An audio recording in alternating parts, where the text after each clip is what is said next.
las palabras que usamos. Y me llama mucho la atención la palabra que te conozcan. Conozcan. 12 veces se usa esta palabra en toda la Biblia. Nada más 12 veces. Me llamó la atención porque se me hacen pocas. Pero hay otras palabras que se derivan del mismo verbo, conocer, conociendo, etc. Pero conozcan solamente 12 veces se usa en toda la Biblia, 11 en el Antiguo Testamento y solamente una sola vez aquí en Juan 17, 3. En el Antiguo Testamento se usa 8 veces en relación a todos los hombres, pero en Jeremías 24:7 aparece en relación de Dios, en relación a los judíos. Dice allí, si quieren por favor busquen, Jeremías 24:7. Jeremías 24:7.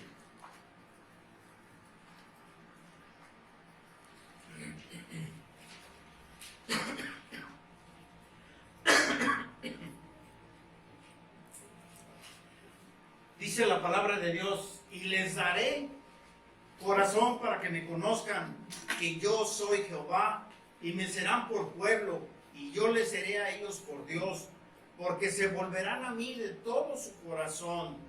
Me llama mucho la atención en este versículo que dice el Señor, y les daré corazón.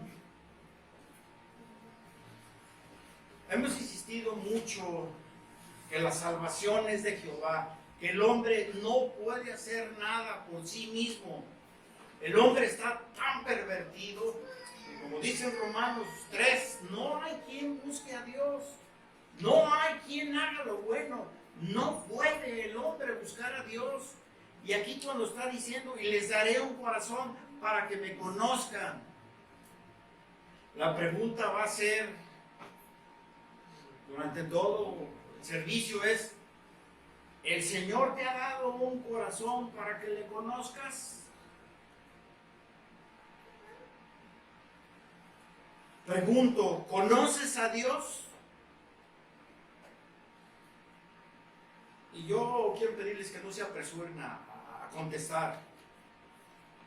Pregunto otra vez, ¿de veras conoces a Dios? Hay otra pregunta que no quiero ahondar en ella hoy día. ¿Dios te conoce a ti como una de sus ovejas? Pero ese no es el caso ahorita. En este es el caso de ¿conoces tú a Dios? Es una pregunta seria.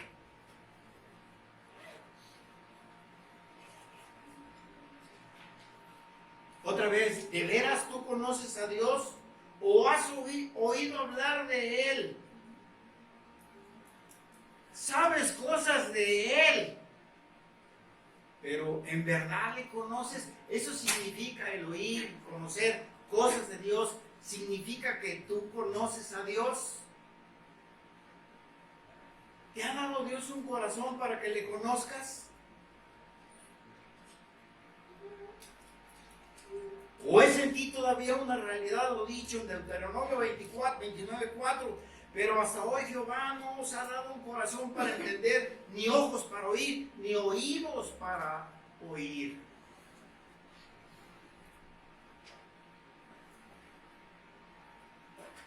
Es cosa seria el tener una relación personal con Cristo.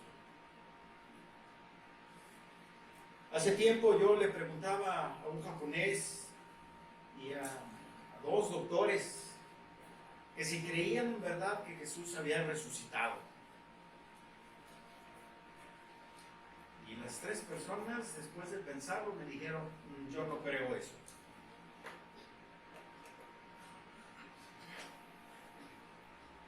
¿Cómo un muerto puede resucitar? La Biblia nos habla de muertos que murieron, resucitaron, pero volvieron a morir. En Jesús no sucedió eso. Jesús murió, fue sepultado 3 días, 3 noches y resucitó y está vivo. está vivo. ¿De veras crees tú eso? ¿O nada más lo has oído? Yo desde chico lo he oído, que Jesús murió, fue sepultado y resucitó al tercer día y está vivo y está a la diestra del Padre. Es un conocimiento que lo traigo aquí desde chico. Espero que tú también tengas ese conocimiento. Pero mi pregunta es, ¿se te ha resbalado al corazón? ¿Lo crees así, que Él está vivo? ¿Te has puesto a meditar en esto? Y viene la pregunta, ¿cómo es tu vida? Hablando de si Dios te ha dado un corazón para entender. ¿Cómo es tu vida? ¿Lees la Biblia a diario por sistema, con disciplina y con orden? Aquí vamos a ver parámetros para que tú y solamente tú y delante del Señor puedas decir, yo no te conozco o sí te conozco, Señor. ¿Anhelas la santidad y comunión con Dios? ¿Ese es tu pensar en todo el día? ¿O nada más en las mañanas un rapidito buenos días, Señor? Como hay unos que dicen, hay una disque oración que dice, Señor, hoy voy a estar muy ocupado y tal vez me olvide de ti, pero tú no te olvides de mí. ¿Han visto esa oración por ahí?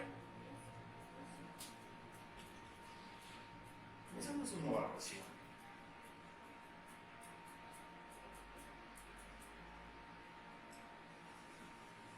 Repito otra vez, ¿anhelas la santidad y comunión con Dios? ¿Vives para Dios o para tus deseos?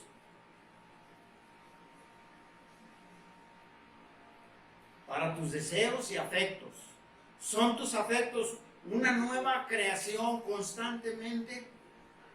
¿O nada más tienes ese deseo y afecto por los días martes, jueves y domingos? ¿Y después qué?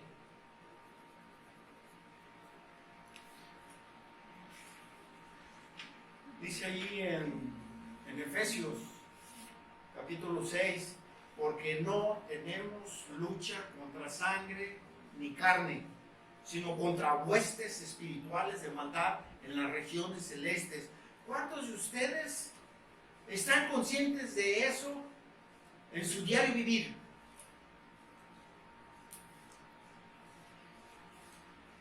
Eso determina si tienes o no un corazón nuevo.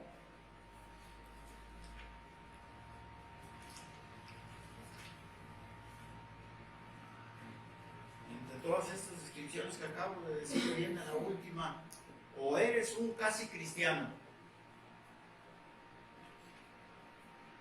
Y se acuerdan algunos que les he dicho que el ser casi cristiano es la criatura más peligrosa que hay en el mundo. El ser casi cristiano es la criatura más peligrosa que existe en el mundo.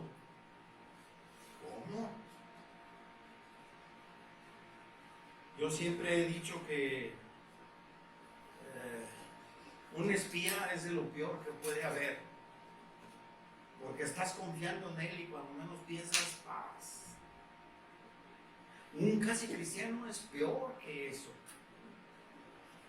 Y lo peor de todo es que el casi cristiano, a quien se va a perjudicar es a sí mismo y también a los demás.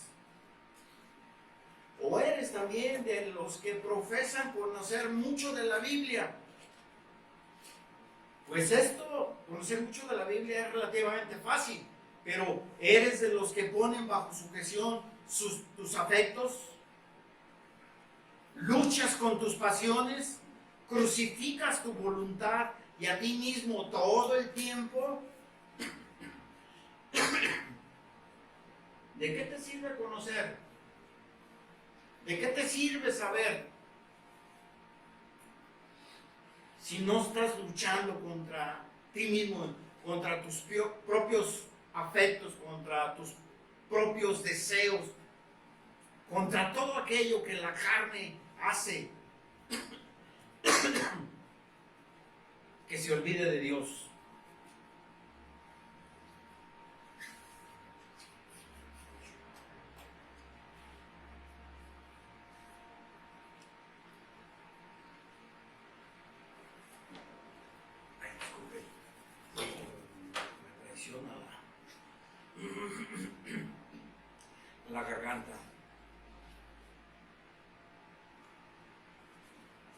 Yo no sé cuántos de ustedes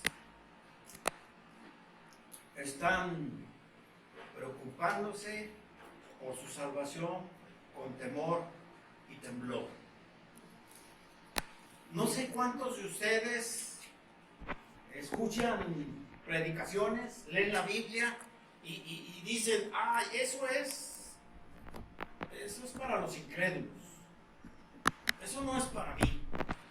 O cuántos hay que en verdad tiemblan y empiezan a reconocer su propio pecado, su propia maldad y buscan la santidad de Dios. Porque estas dos posiciones llevan a la parábola aquella que el Señor Jesús habló acerca del fariseo y del publicano. Son dos actitudes. La actitud del fariseo, que Dios, te doy gracias porque no soy como este pecador. Yo hago esto, hago lo otro, soy aquello, pero no hago lo que hace este pecador. Y el pecador allá, lo último, ni siquiera volteaba sus ojos y se golpeaba el pecho y decía, Dios, sé propicio a mí, pecador. Cuando una persona escucha la palabra de Dios, su predicación, suceden dos cosas. O endurece a la persona o la derrite. Y este endurecimiento se puede traducir en el hecho de decir, esa predicación, esa no es para mí. Ahí te hablan. O otros dicen, toco madera. O digan lo que digan, pero no hacen caso. Y se sienten seguros.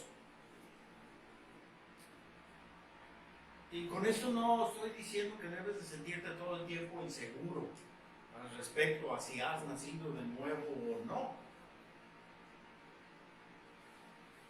Pero hay un versículo, ya no me acuerdo más,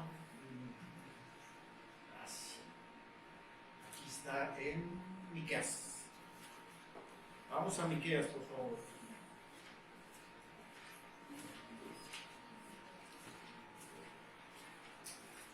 Miqueas capítulo 2.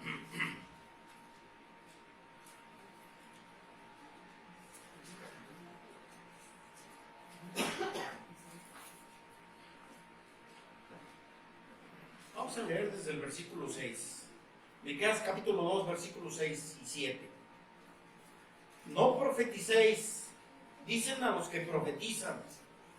No les profeticen porque no les alcanzará vergüenza. ¿Saben qué es lo que hace la palabra de Dios, entre otras cosas? Causa una vergüenza. Porque yo siempre he dicho que la palabra de Dios es como un espejo, donde allí se refleja la persona tal como ella es. Y cuando dice aquí, porque no les alcanzará vergüenza, la gente, la que toma la actitud así, como si no le afectara nada la palabra de Dios, es aquella que no le importa la palabra de Dios, ni Dios mismo. Pero el que se avergüenza y el que tiembla a su palabra, esa es otra cosa. Tú que dices, casa de Jacob, se ha cortado el espíritu de Jehová, son estas tus obras. Y lo importante que quería resaltar aquí: no hacen mis palabras bien al que camina rectamente. Repito otra vez, no hacen bien mis palabras al que camina rectamente.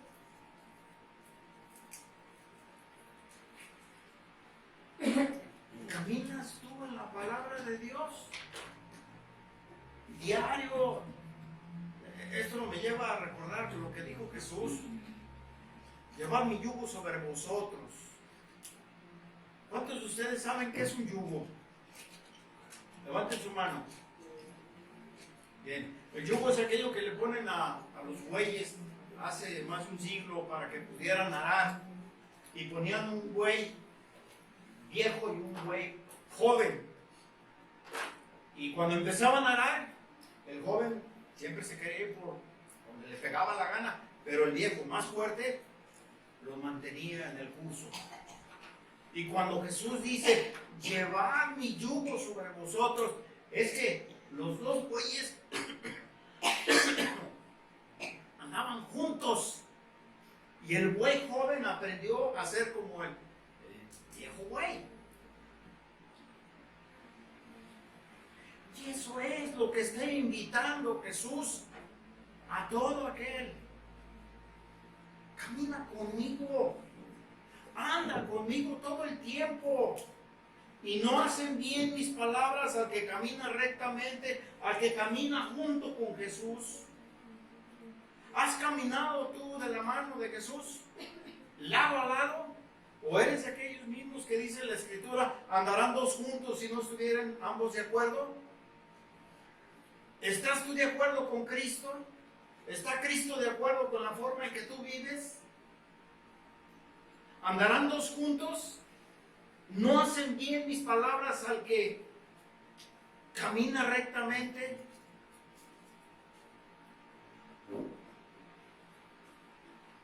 Leímos en la mañana, hace rato, perdón, que te conozcan a ti, el único Dios verdadero. Tristemente, hoy en día, la iglesia ha abandonado este concepto elevado que se debe de tener acerca de Dios.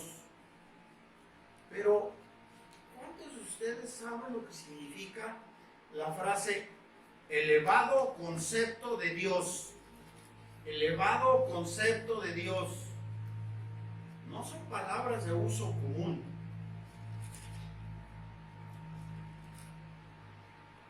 ¿Cómo es el concepto que tú tienes acerca de Dios? ¿Es elevado tu concepto? ¿O ni siquiera tienes un concepto acerca de Dios? ¿Qué tan alto tiene usted a Dios? ¿Qué piensa usted de Dios? Y no pregunto qué piensa Dios de ti.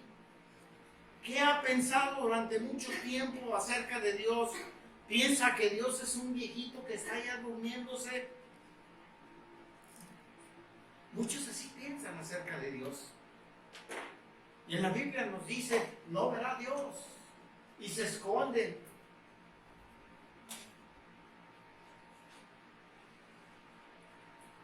Muchos piensan que Dios es un personaje famoso, que es el presidente de algún Dios, de un país demasiado chiquito. Pero, ¿qué piensa usted de Dios? ¿Será tal vez que piense usted que Dios es una cosa? ¿Cuántos piensan de los que están aquí que Dios es una cosa? Levanten su mano. ¿Cuántos piensan que Dios es una cosa? ¿Cuántos piensan que Dios es una persona? Levanten su mano. ¿Y los que no levantaron su mano? Otra vez. ¿Cuántos piensan que Dios es una cosa? ¿Saben? A mí hace años una persona nueva me ha hecho esa pregunta. ¿Qué cosa es Dios? Dios no es una cosa. Dios es una persona. Pero ¿por qué la gente piensa que es una cosa? Lo que dice allí Pablo en Romanos capítulo 2. Romanos capítulo 2. Versículo 4.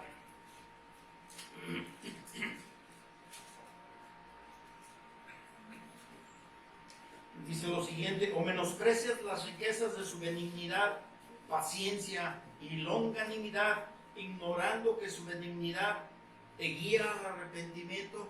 Como Dios no ejecuta su justicia, como Dios no ejecuta su parecer, la gente piensa que Dios es una cosa y no una persona, porque ignoran a Dios, ignoran al Dios de la Biblia, no quieren saber nada de Él. Tristemente, muchos de sus miembros hoy en día en la iglesia tienen ese problema que está. Vamos a ver qué dice Salmo 50:21. Salmo 50:21.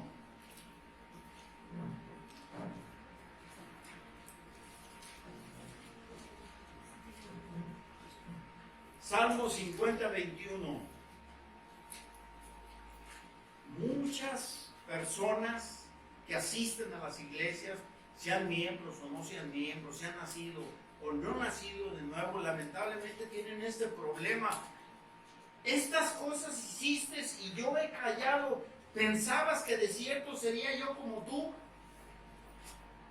Este es el problema, que dicen que cada cabeza es un mundo. Y cada cabeza hace a su propio Dios, lamentablemente. Y esto sucede en las iglesias. No estoy hablando fuera de la iglesia. Ni tampoco estoy hablando de las otras iglesias.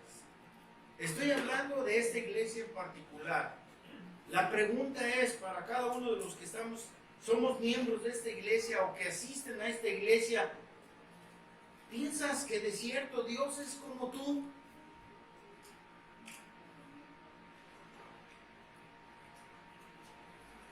Es una pregunta seria,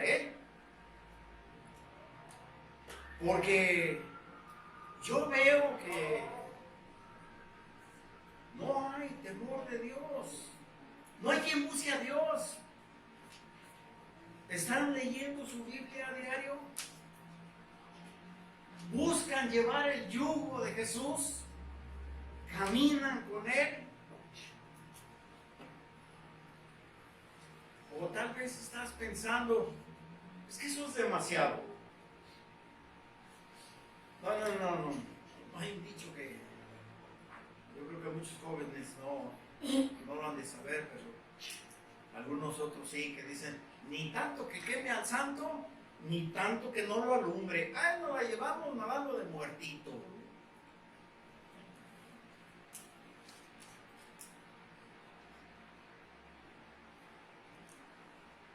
¿Pensabas que de cierto sería yo como tú? ¿Cuántas veces has pensado en que Dios es un Dios celoso, un Dios exigente, un Dios que no quiere compartir a los suyos con el mundo y con el diablo?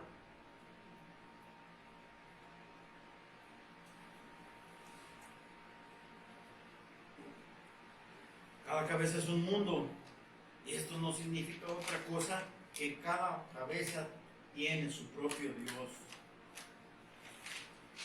Me encontré con unos pensamientos que quiero hacer un acto para compartirlo con ustedes, que dice: si Dios no es lo primero en nuestros pensamientos y esfuerzos por la mañana, Él va a ocupar el último lugar en lo que queda del día. Otra vez: si Dios no es lo primero en tus pensamientos cuando te despiertas, Dios va a ocupar el último lugar en el resto del día que vayas a vivir. Yo le doy gracias al Señor, porque es por Él. Porque Él ha estado pidiendo que me ayude a, cuando despierte mis ojos, mi primer pensamiento son 3 versículos. Enséñanos de tal modo a contar nuestros días que traigamos al corazón sabiduría. 2. Enséñame a hacer tu voluntad, porque tú eres mi Dios, y tu buen espíritu me guía a tierra de rectitud. Y 3. Ya sea que comáis, o bebáis, o cualquier otra cosa, hacedlo todo para la gloria de Dios. ¿Y saben una cosa? Lo empecé yo a pedir primero para mí. Egoísta el amigo, ¿verdad? Y después para mi familia. Y Dios me ha traído ahora convencimiento que estoy pidiendo eso por todos ustedes, por todo aquel que ha nacido de nuevo. Enséñanos de tal modo a contar nuestros días que traigamos al corazón sabiduría. Enséñame a hacer tu voluntad, porque tú eres mi Dios. Tu buen espíritu me guía a tierra de rectitud. Y que todo lo que hagamos, lo hagamos para la gloria de Dios. ¿Esto qué significa? Estar viviendo empapados todo el tiempo por la gracia de Dios. Y si no te empapas de la gracia de Dios todo el tiempo, ¿de qué te vas a llenar?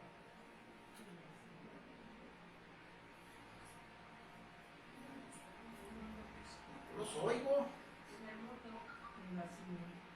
del pecado, del diablo. Y nomás hay de dos sopas. O eres de Dios o eres del diablo.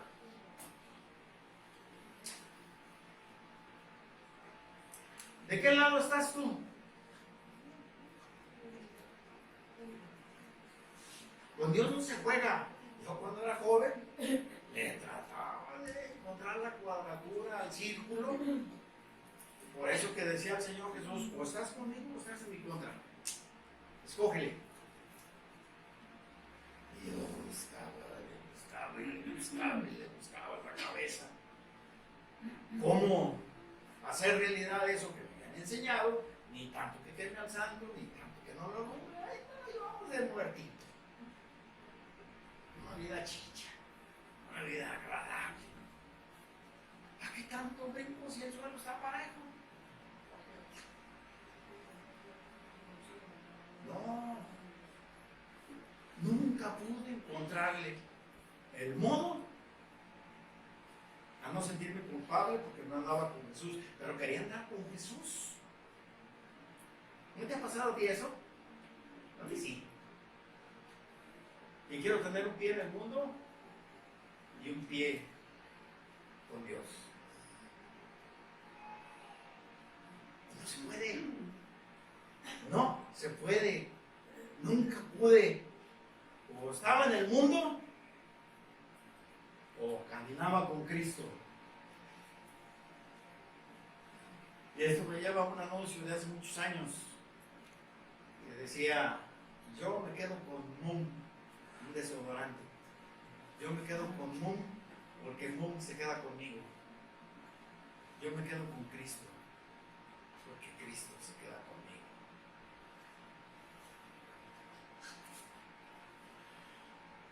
Estar en Cristo es la fuente de la vida cristiana.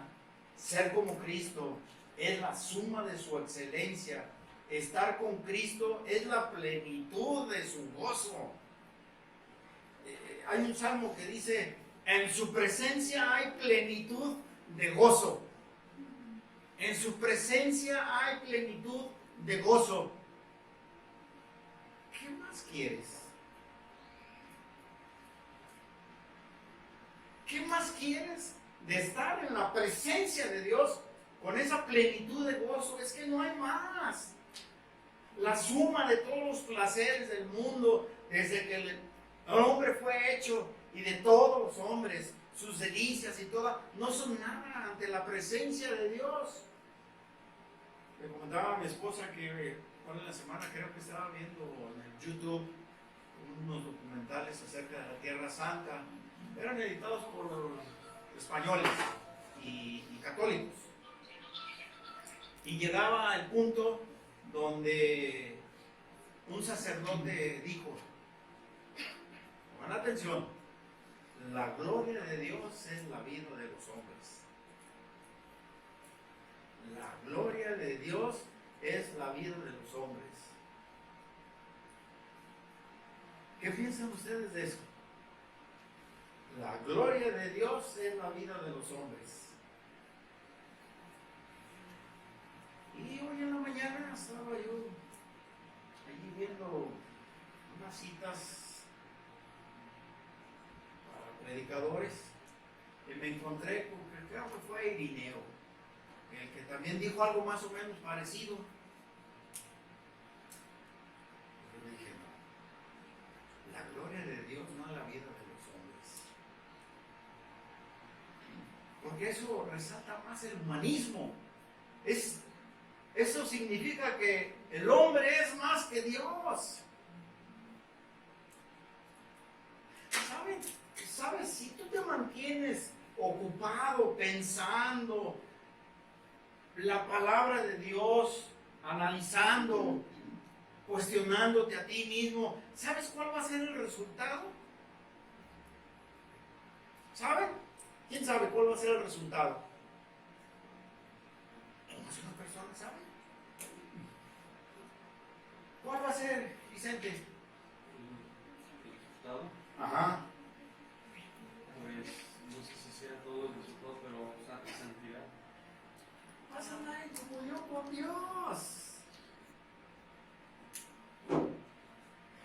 si les pregunto a todos ustedes, ¿cuántos de ustedes quieren andar en comunión con Dios? Lo van a levantar la mano. ¿Pero de veras quieres andar en comunión con Dios? ¿Sabes? Te pregunto, ¿sabes cómo debes de andar en comunión con Dios? ¿Sabes cómo es andar en comunión con Dios? ¿Quién sabe cómo es andar en comunión con Dios? Ahora sí levanta su mano. ¿Quién sabe cómo es andar en comunión con Dios? No, levante su mano, a ver, levante su mano, no se animan a levantar la mano.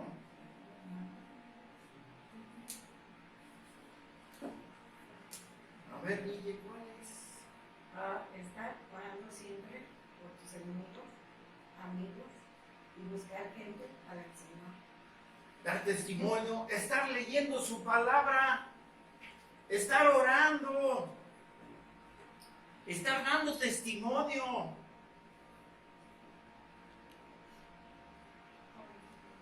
No me sorprende mucho que algunos de ustedes no hayan levantado su mano, que no sabe cómo. Pero sí sabe cómo tener compañía con el mundo y con las cosas del mundo y con el diablo. Porque detrás del mundo está el diablo.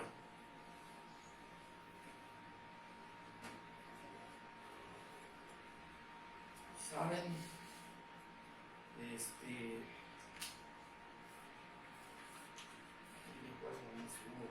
sé dónde está. Vamos a Hebreos capítulo 13.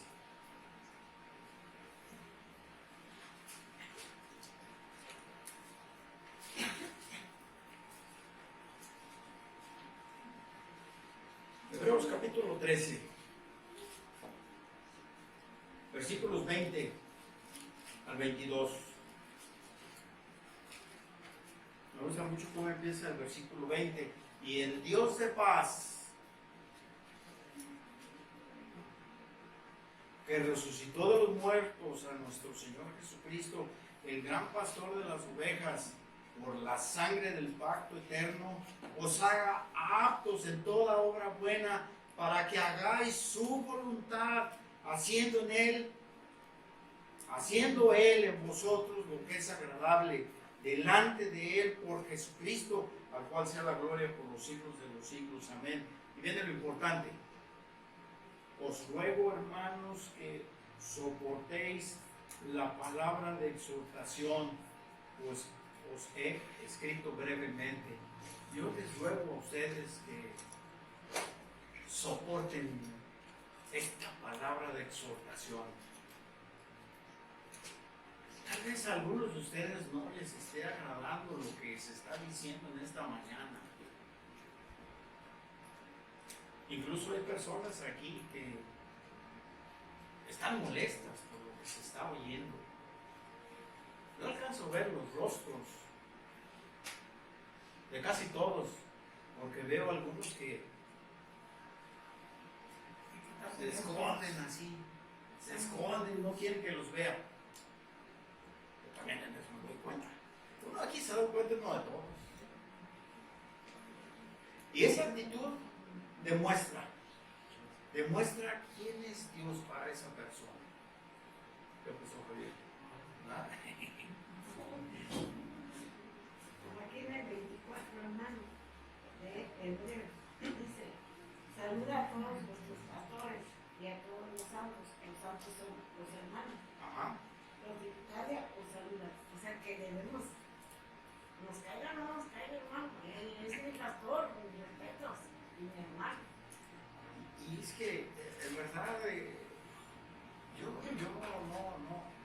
no escogí este tema. Me preocupa la santidad de cada uno de ustedes, de los que asisten regularmente aquí a esta iglesia. Me preocupan, y más así, es obvio, me preocupa esa santidad por mis nietos, por mi familia, y creo que a ti también te debe de preocupar primero tu familia. Que ve uno la apatía, no conocen a Dios. Pero mi pregunta es: ¿qué tal conocen al diablo? Algunos se ríen, ¿verdad? Porque es obvio. ¿Qué tan cuate eres del diablo? ¿Sabe cómo le nombro yo al diablo, entre otras cosas? Y eso no está en la Biblia, pero está sacado de la Biblia. Yo le nombro a él un desgraciado. Y le digo desgraciado porque no tiene gracia. No tiene gracia el estar buscando todo el tiempo separarme de la presencia de mi Señor. Hace muchos años oí yo esta frase: o te llenas de Cristo y su palabra, o te vas a llenar del mundo y del pecado y de Satanás.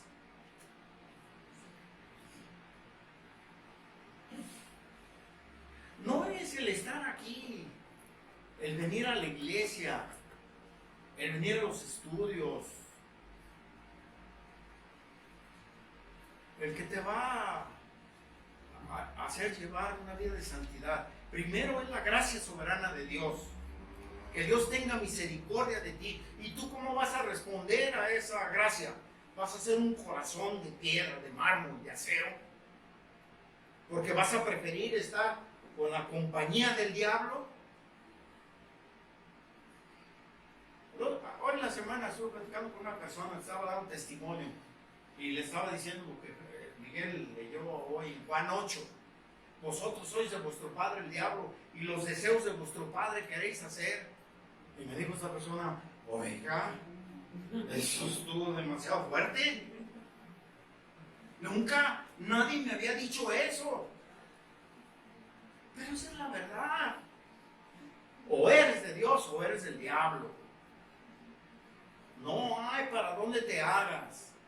No hay un término medio. Y si hay un término medio, ¿sabes qué le pasa a ese término medio? ¿Sabe alguien qué le pasa a ese que está en el término medio? Dice Dios que lo va a vomitar. Eso no es agradable ver a una persona vomitar. Entonces creo que ese está peor todavía que el que está con el diablo. Eso, vomitar es una repugnancia, es un rechazo, es repelerlo. Eso es lo que hace el cuerpo cuando vomita. Eso es lo que hace Dios ante aquellos que andan jugando a cristiano, porque son casi cristianos. Es la persona de verdad más peligrosa que hay en la tierra, un casi cristiano.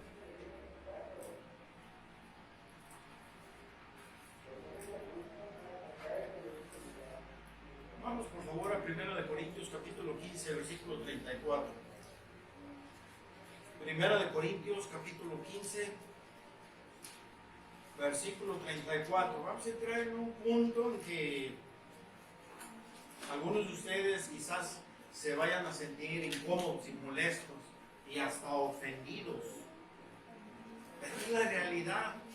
1 Corintios 15, 34. ¿Quién lo quiere leer, por favor? Velad debidamente y no pequéis, porque algunos no conocen a Dios. Para vergüenza vuestro hablo. ¿Quién lo dice?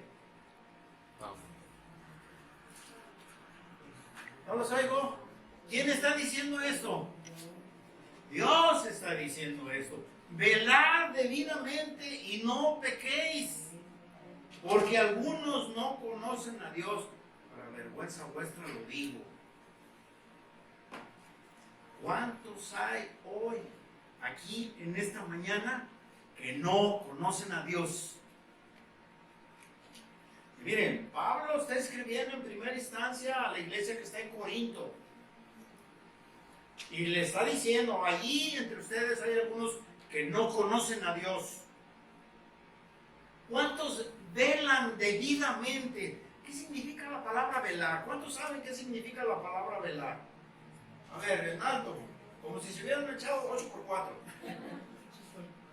¿Los demás no saben qué significa la palabra velar? A ver, Noemí, ¿qué significa velar? Pues estar como atento a eso, o sea, estar pensando en algo constantemente. Estar alerta todo el tiempo y con el ojo pelón, así, y no como aquel que y lo voy a citar, cuentan que una vez un velador, se hizo, es un derivado de la palabra velar, le dijo su patrón, levántame a las 4 de la mañana porque va a salir el avión temprano y no quiero perder el vuelo. Sí, patrón. Y ya llegó la hora, fue y le tocó, le levantó al patrón y le dice el velador, ¿sabe qué, patrón? Iba a tomar un avión de la Ciudad de México a Monterrey. No se vaya, patrón. ¿Por qué? Es que tuve un sueño y que en el avión en que usted se va a ir, choca y todo se muere. No se vaya. Y le estuvo rogando el velador. Entonces el patrón dijo, está bien, no me voy a ir.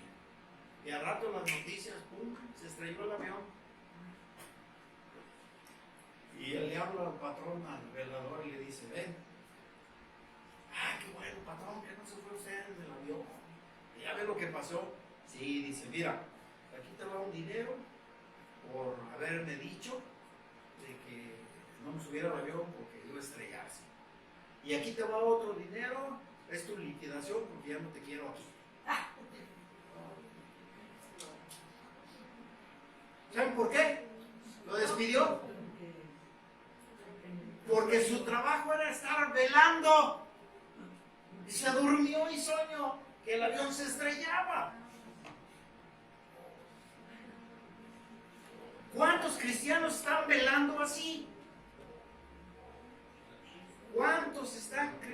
Y no estoy hablando del cristianismo en general.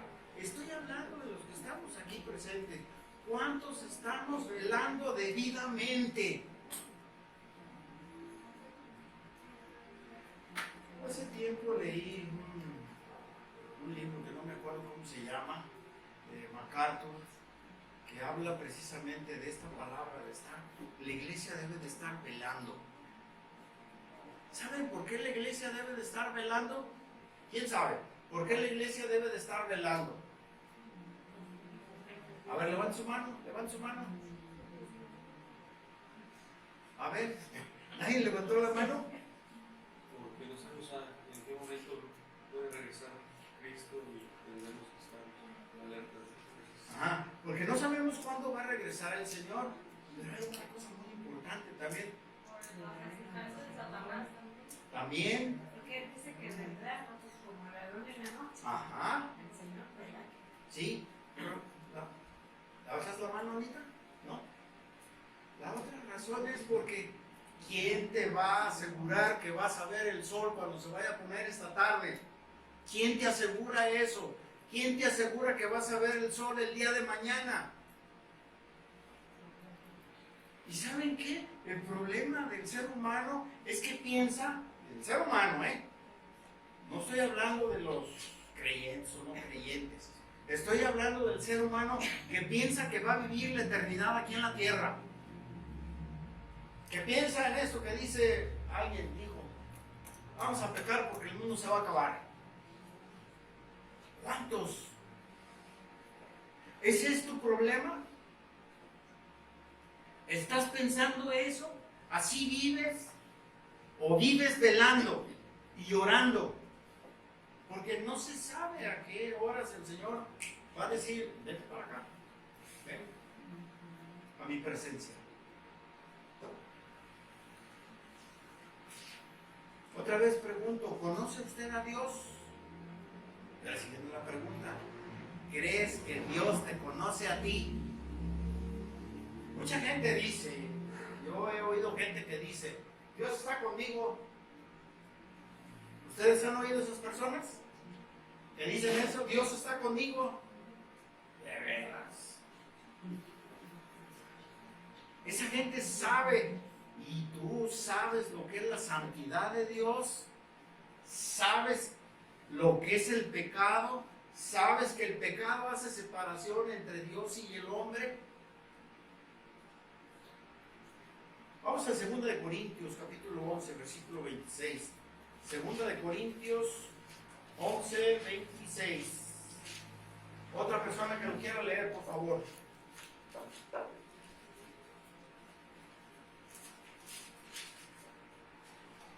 En caminos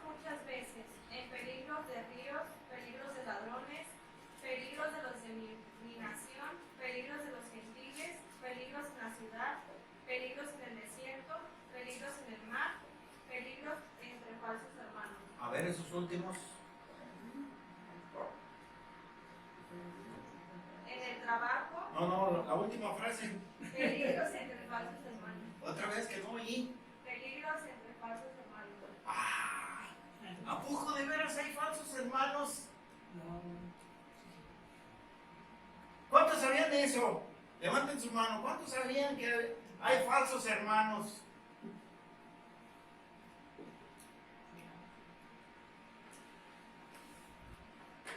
Aguas. Ya tenía mucho tiempo que no usaba esa palabra. Aguas. Aguas.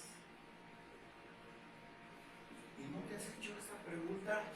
Si tú quizás seas un falso hermano, o si yo soy un falso hermano, o si yo soy un casi cristiano, yo creo que sería bueno. Porque yo sí me la he hecho, constantemente. ¿Y saben por qué razón le hago? Porque no quiero vivir engañado. A mí me han hecho la pregunta, ¿cómo sabes tú que estás en lo correcto? ¿Cómo lo sabes? Pues cuando yo veo la palabra de Dios, uno y otro versículo, uno de aquí y otro de allá, y confirmo que de veras yo debo de andar con temor y temblor durante mi peregrinar y de la mano con Cristo.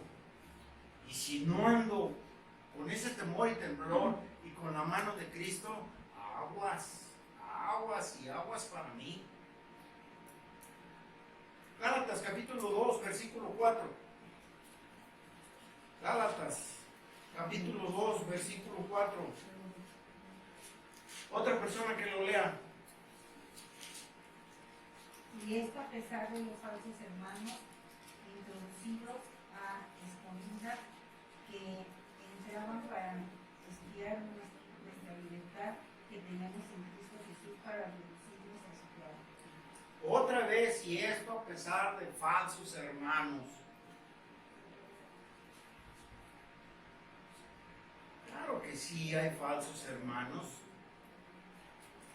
Estamos estudiando el libro de Hechos y ahí se nos describe cómo era la primera iglesia. Ahí es donde Dios nos dio el modelo de la iglesia que debemos de tener. ¿Quieres saber qué concepto tenía la iglesia en ese entonces de Dios? ¿Quieres saber qué concepto tenía la iglesia en ese entonces acerca de Dios? Lea Hechos. Lea el libro de los Hechos. ¿Cuántos de ustedes han leído el libro de los Hechos? Levanten su mano. Bien. Pues animo a que lo vuelvan a leer otra vez.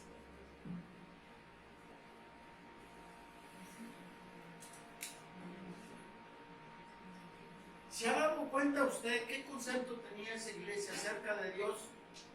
Quienes han leído el libro de los Hechos, ¿se han dado cuenta ustedes el concepto que tenían ellos, la iglesia primitiva, acerca de Dios? Acabamos de ver el domingo pasado lo sucedido con Ananías y Zafira. Y cómo Dios le dice, no has engañado a los hombres, ni tampoco a Dios, has querido engañar a Dios. ¿Y cuál fue el resultado? Juicio, muerte.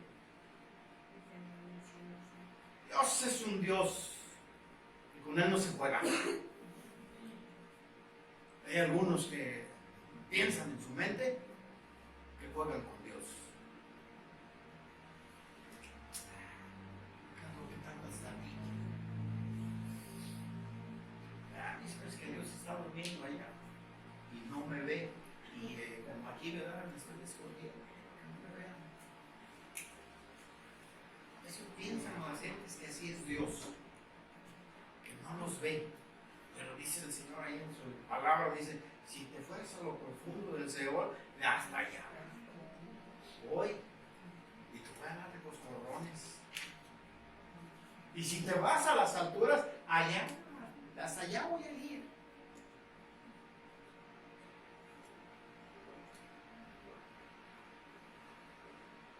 Ese concepto que tenía la iglesia en el libro de los Hechos, pregunto a quienes han leído el libro de los Hechos, ese concepto que tenía la iglesia en aquel entonces, ¿lo tienes tú acerca de con Dios?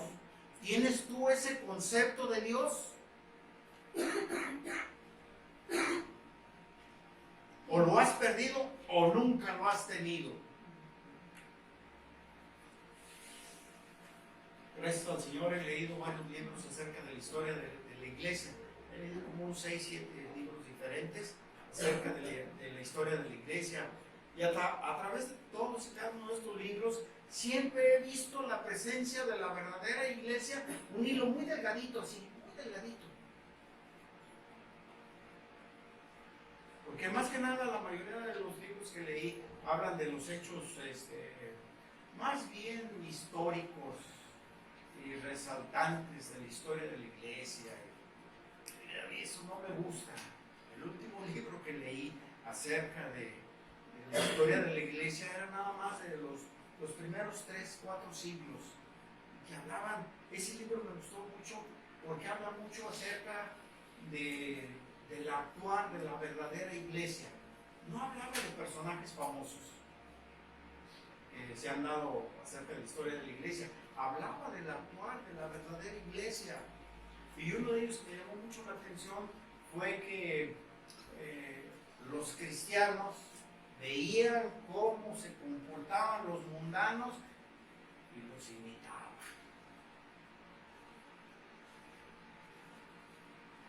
Eso es triste. Una de las cosas que se me quedó grabado ahí es que en aquel entonces los mundanos se ponían grecas y dibujos en sus vestidos, y los cristianos vieron, también nosotros nos empezamos a poner la cruz y el pescadito y varias cosas así. Es triste que es parte de la naturaleza humana, yo lo reconozco, que los nacidos de nuevo busquen imitar a los del mundo.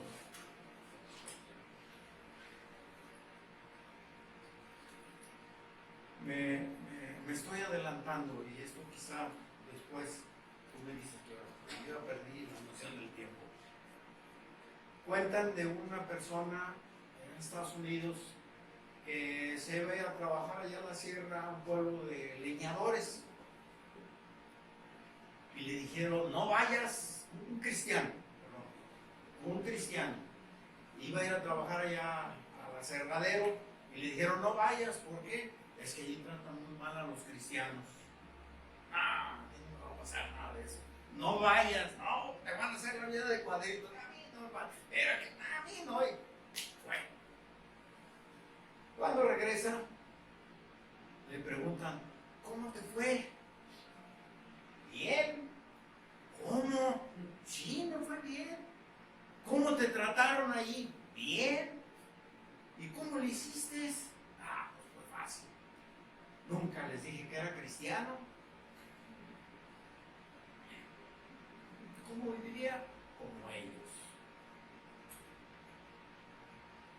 ¿Eres tú como ese? Estás en el mundo y te comportas como los del mundo. Estás en la iglesia y te comportas como... Te pones la máscara de la santidad y de cristiano.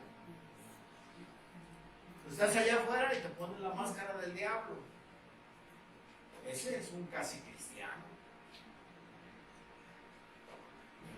Y las personas que hacen eso,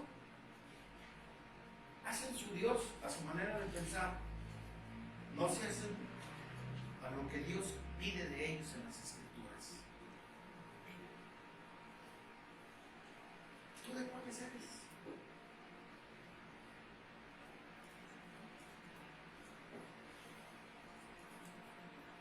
Estamos hablando pues acerca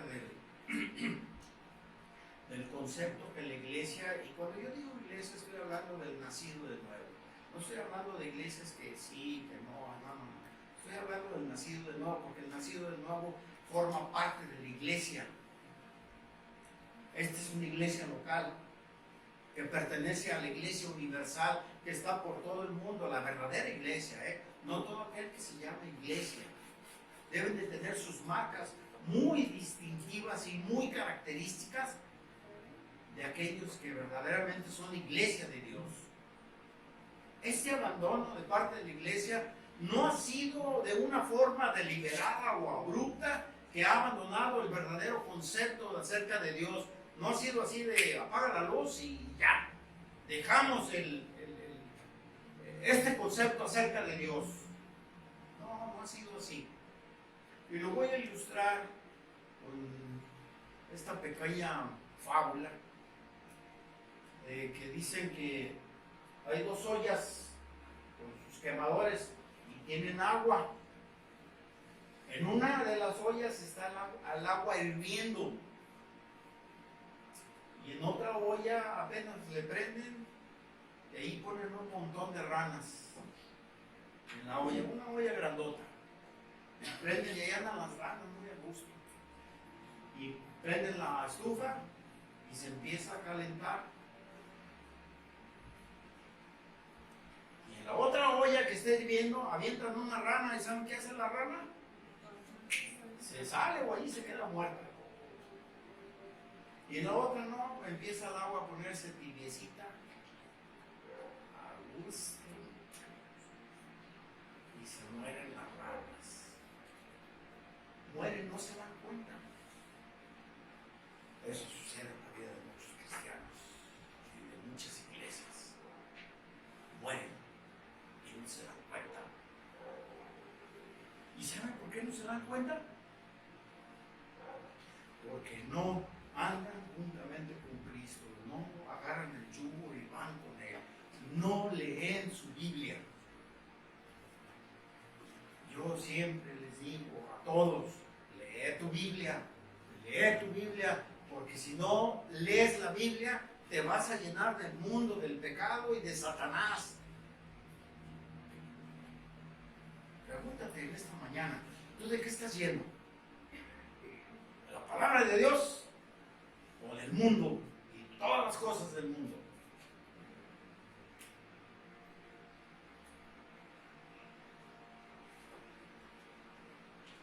El cristiano, el que asiste a una iglesia, porque hay diferentes clases, ya vimos de gente que asisten a la iglesia. Hay el verdadero convertido, el casi cristiano, el incrédulo, aquel que está molesto en las predicaciones, se les ve en su rostro, ¿saben? Hay gente que está, hay otra que está ansiosa porque ya se termine, hay gente que está interesada, hay gente que no le interesa, hay de todo aquí. Como dice también la escritura, ¿verdad? En la viña del Señor hay de todo. Y entre las ovejas andan ¿quiénes? Los lobos, buscando a quien devorar. ¿De cuáles eres tú? Tus hechos, tus acciones, tus afectos, tus deseos, ¿de quién demuestra que eres?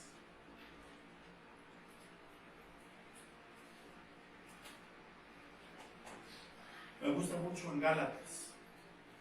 Vamos a ver en Gálatas, capítulo 6, versículo 7. Gálatas 6, 7.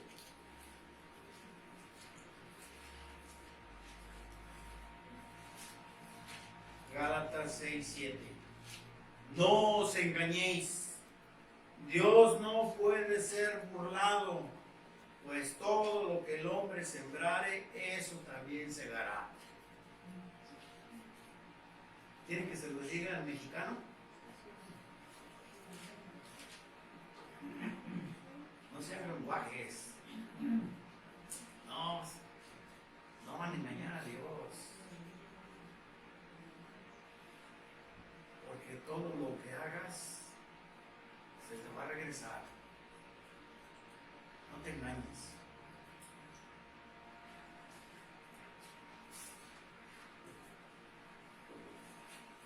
Vamos a orar.